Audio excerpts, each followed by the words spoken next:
একদিকে হাসপাতালে কাতরাচ্ছে আর অন্যদিকে আমাদের শিক্ষা উপদেষ্টারা ট্যুর দিয়ে বেড়াচ্ছে। আমরা দেখেছি শিক্ষা উপদেষ্টার এক শ্রেণী যথেষ্ট এই দালাল সন্ত্রাসী ভিত্তিকে বহিষ্কার করার জন্য, কিন্তু সেটি তিনি না করে শিক্ষার্থীদেরকে মৃত্যুর মুখে ঠেলে দিচ্ছেন পর্যায়ক্রমে। আমরা হুঁশিয়ারি করে বলে দিতে চাই, আমাদের অসংখ্য শিক্ষার্থী বন্ধুগণ ইতিমধ্যেই হাসপাতালে ভর্তি হয়েছেন। আমরা আর একজন শিক্ষার্থী বন্ধুকে অসুস্থ হতে দেখতে চাই না। আমরা হুঁশিয়ারি করে বলে দিতে চাই, এখনো সময় আছে। দ্রুততম সময়ের মধ্যে সসম্মানে পদত্যাগ করুন।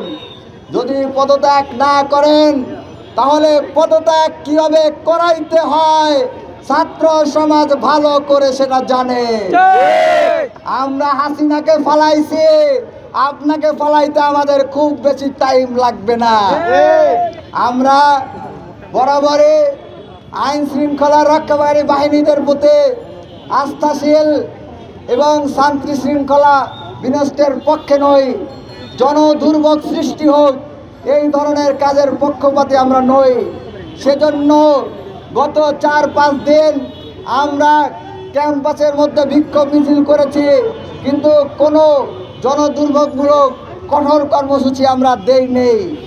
আমরা শুধুমাত্র গতকাল দিনের বেলা বিকেলের দিকে 5 মিনিটের জন্য শাহবাগ ব্লকেট করে একটা বার্তা দিয়েছিলাম যে আমাদের দাবিটা মেনে নিন, কিন্তু ইন্টারিম আমাদের দাবিতে কর্ণপাত করে নাই।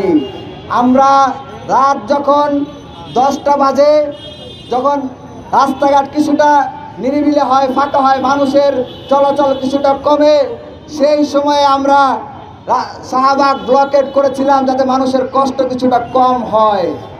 কিন্তু সরকার আমাদেরকে ইন্টারিম আমাদেরকে বাধ্য করছে কঠোর কর্মসূচি দিতে। আমরা কঠোর কর্মসূচি দিতে চাই না, কিন্তু ইন্টারিম আমাদেরকে বারবার বাধ্য করছে। ইন্টারিম বিএনপির উপর দায় চাপিয়ে নিজেদের দায় মুক্তি হতে চায়। আমরা হুঁশিয়ারি করে বলে দিতে চাই, ইন্টারিমের যে কোনো শিক্ষা উপদেষ্টা বা ইউজিসি চাইলে এক সাইনের মাধ্যমে এই দালাল সন্ত্রাসের আশ্রয়দাতা ভিত্তিকে অপসারণ করতে পারত, কিন্তু সেটা তারা করে নাই, কারণ তারা চায় এটা নিয়ে রাজনীতি করতে। আমরা এই ধরনের অপরাজনীতি হতে দেব না, দিতে পারি না। এ পর্যায়ে আমাদের পরবর্তী কর্মসূচি ঘোষণা করছি। শাহবাগ ব্লকেট করলে জনদুর্ভোগ সৃষ্টি হতে পারে, সেই কথা চিন্তা করে আমরা এই মুহূর্তে শাহবাগ ব্লকেট করছি না। আমরা আমাদের পরবর্তী কর্মসূচি ঘোষণা করছি। আজকে রাত 9:30টায় 9:30 আমাদের শাহবাগে ব্লকেট কর্মসূচি অনুষ্ঠিত হবে। আমরা 9:30টায় এই রাজু ভাস্করদের পাদদেশে জড়ো হব এবং জড়ো হয়ে এখান থেকে মিছিল নিয়ে শাহবাগ ব্লকেট করব।